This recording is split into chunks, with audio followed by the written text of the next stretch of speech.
I have been anticipating this movie for months. Since the very first trailer dropped, I've been fully aboard the hype train. All aboard! And I don't mean casual excitement, I'm talking like full-blown obsession. It has gotten so serious that I actually flew to Warner Brothers Studios with my wife just to see the filmmaking process behind this movie. From costumes to interviews, I lived this movie. So now, the real question is, did it live up to the hype? Or is it just garbage? That's a question. That's a question. I went to the Thursday night showing opening day and watched it on the biggest screen our theater had to offer, and let me tell you that this movie is visually stunning.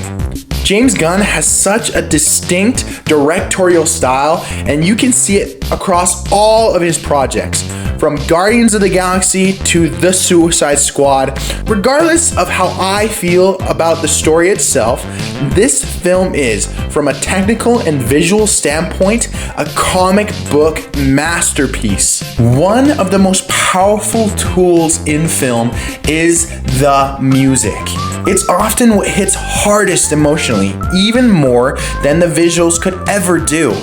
And in this film, the score is Superman.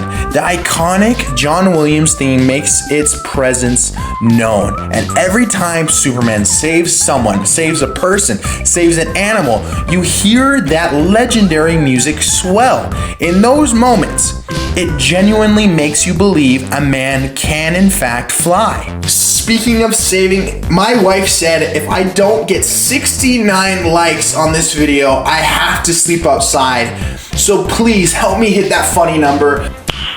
Nice. If you do, I'll give you a kiss. Don't tell my wife, save me. Over the years, there's a phrase that pops up when a great comic book movie is released. Something like, it was ripped straight out of the comics.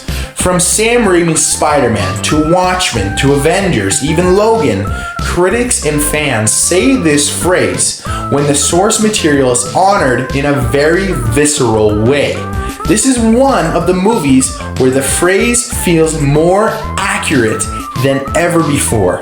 Back in 1992, Warner Bros. Sparked something in us with the new DC animated universe, the DCAU.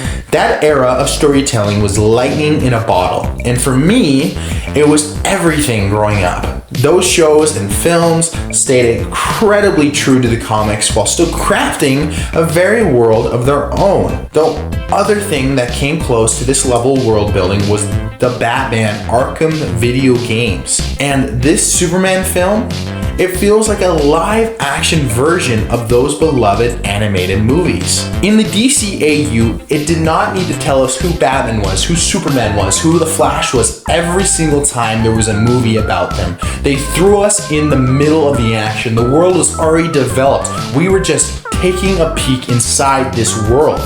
And in this new Superman movie, the world feels lived in. The movie doesn't waste time retelling Superman's origin for the millionth time. It instead drops us into the middle of an already unfolding story. Much like how A New Hope started in the thick of it. It throws us in the middle of the action and we have to catch up to its own speed. So now let's talk about the new Superman, David Cornsweet. He is a relatively unknown actor with not really many roles, but he is absolute magic in this role. So Superman is supposed to represent the best of us, about the best of humanity. He is not just strong, he's who we aspire to be. And I genuinely felt that through David's performance, he brings this contagious, radiant energy that I have not seen. He's a Boy Scout, but like one grounded in strong values and sincerity. For me, Superman is supposed to be this ball of light and hope, like Captain America, but stronger. Exactly what this character should be, and David completely embodies this. So, did this movie live up to my personal expectations? I went to Warner Brothers, I studied, I learned all about this movie. What did I think? Did I like this movie? Yes. This movie was absolutely a roller coaster. So much fun. Absolutely fantastic. It was a breath of fresh air. A reminder that to me, superhero films can still be character driven, emotionally resilient, and visually stunning without being buried under 10 setups for 10 different spin-offs. It balances world building with great storytelling and real storytelling. And for the first time in a long time, it feels like the focus was on making a great movie first, not just a trailer for the next DC Universe movie. If this is the new direction for the DC Universe, then count me in. And so this genre-defining movie deserves a 94.